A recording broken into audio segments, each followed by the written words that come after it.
નમસ્કાર મિત્રો, ચેનલમાં તમારું સ્વાગત છે. ચેનલને લાઈક, શેર અને સબસ્ક્રાઇબ કરી દેવા વિનંતી. અભ્યાસમાં નબળો અને મંદ બુદ્ધિનો બાળક છે એવું કહીને શાળામાંથી કહેવામાં આવ્યું કે બાળકને ઘરે ભણાવજો એવું કહીને દાખલો આપી દેવામાં આવે છે. એવા બાળકને એની માતાના સારા વાક્યો, માતાનો પ્રેમ અને માતાની કેળવણી એ બાળકનું ઘડતર કર્યું.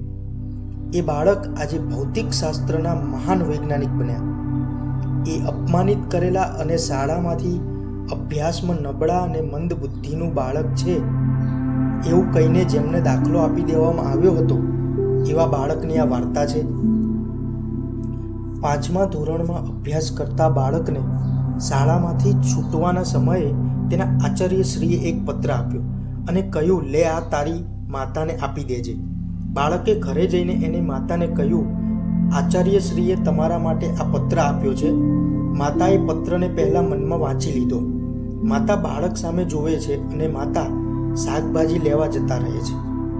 બજારમાંથી પરત ફર્યા કે તરત જ થોડી વાર પછી બાળકે પાછું પૂછ્યું, મમ્મી, સાહેબે જે પત્ર આપ્યો હતો તે શેનો હતો? થોડી વાર પછી માતાએ જવાબ આપવા માટે એ પત્ર મોટેથી દીકરા સામે વાંચે છે.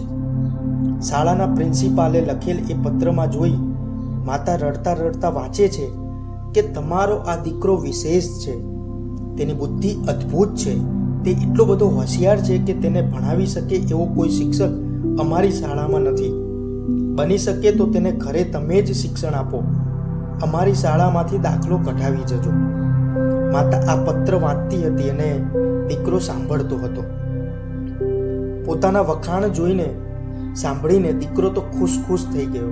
તેને પ્રેરણા મળી. તેને અહેસાસ થયો કે મારામાં આટલી બધી ખૂબી છે, મારું મગજ આટલું જોરદાર છે, હું સાચે જ બહુ હોશિયાર છું એવી મને આજે જ ખબર પડી. હવે હું બહુ જ મહેનત કરીશ.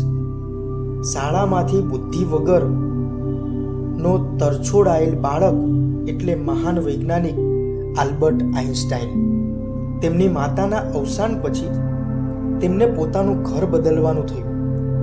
ઘર બદલતી વખતે જ્યારે તે 5મા ધોરણમાં હતો ત્યારે તેની શાળાના આચાર્યએ જે પત્ર લખ્યો હતો તે પત્ર તેને એક કબાટમાંથી મળ્યો. આલ્બર્ટ આઇન્સ્ટાઈને પત્ર ખોલે છે અને વાંચે છે. એ પત્રમાં આચાર્યશ્રીએ લખેલું હતું કે તમારો આ દીકરો મંદ બુદ્ધિનો છે, ઠોઠ વિદ્યાર્થી છે, અમારી પાસે તેને ભણાવવાનો સમય નથી. તેને તમારી પાસે રાખો, શાળાએ મોકલવાની જરૂર નથી. આમ પણ એને કંઈ આવડવાનું નથી. તેને ઘરે શિક્ષણ આપજો.